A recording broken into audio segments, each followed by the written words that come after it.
इतना ही ये उभरेगा जितना के दबाओगे. The harder they work against Islam, through the print media, through the electronic media, and any other channel and any other means, alhamdulillah, Islam is growing. Islam is spreading. But I want to give you a message this evening, this afternoon. I've just mentioned many people, alhamdulillah, have become Muslims with myself at Manchester Central Mosque, Victoria Park. Just a few weeks back, I had a young sister, a Christian sister from Lahore in Pakistan. She came to the masjid with some other brothers and she said, I would like to accept Islam. I want to become a Muslim. And I asked her whether she was totally ready for this very big step in life. And if there was anything that she needed clarifying, that if there were any questions that she needed to ask before her conversion. She asked me a number of questions. Organ donation, blood transfusion, many other questions. And one important question that she asked me is, Mr. Misbahi, can you explain to me that when I become a Muslim, when I accept Islam, how do I know which group of Muslims is on the right path?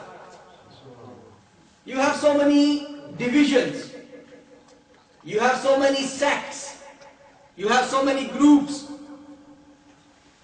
तो मैं कैसे समझूं कि इन तमाम मसालिक में इतने जो गुरोह दर गुरोह हैं इस्लाम में, मुसलमानों में, सीधी राह पर कौन है? जिसे भी देखे वो कहता है हम सीधी राह पे हैं और दीगर जो हैं वो गलती पर हैं, वो बदमज़हब हैं. So how do I know who's on the right path? Because like I just told you, she was from Pakistan and she was brought up most likely within the surrounding of Muslims. She's a student here of law. So when she asked me this question, I said, my dear sister, the criterion that Islam gives us, the scale that Islam has granted to the Muslims to judge their iman is the Sahaba-i-Kiram.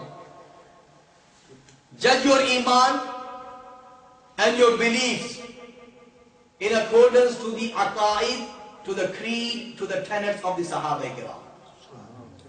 If what you believe today is in accordance to the belief of the Sahaba, then alhamdulillah you are on the right path.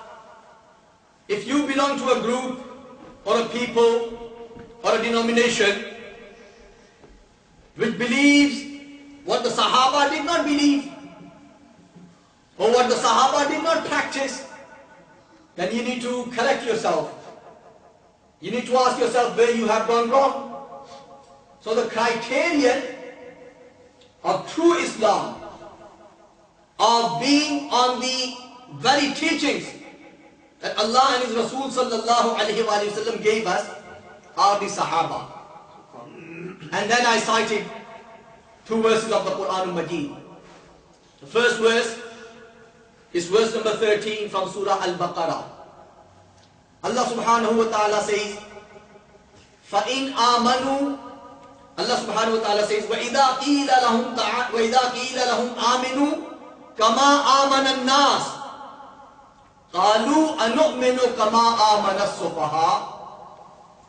When it is said to the non-believers, to the munafiqeen, to the hypocrites, that you should believe, your iman should be same as kama amana nas, as the iman of the people. And nas in Arabic means the people. And majority of the Sahaba, of the commentators of the Quran, are of the opinion that an-nas here refers to the Sahaba Kiram. So in other words, Allah Ta'ala is saying that you should believe all that the Sahaba believed. Your Aqidah, your Iman should be in accordance to the Aqidah and the Iman of the Sahaba Kiram. Ridwanullahi Ta'ala alayhim ajma'in. There's no doubt, brothers, that yes, once a person has accepted Islam, then he has to do or she has to do his or her utmost best to implement and practice our deen.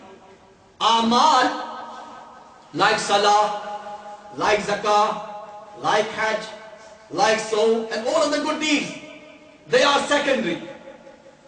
They are important, but they only count if the basis, if the foundation, if the root is there. And the basis and the foundation is the Aqidah, is the true beliefs that Allah and His Rasul Jalla Jalaluhu wa sallallahu alayhi wa sallam have given to us. So Allah is saying here in this verse of the Quran that Aminu kama amanan nas.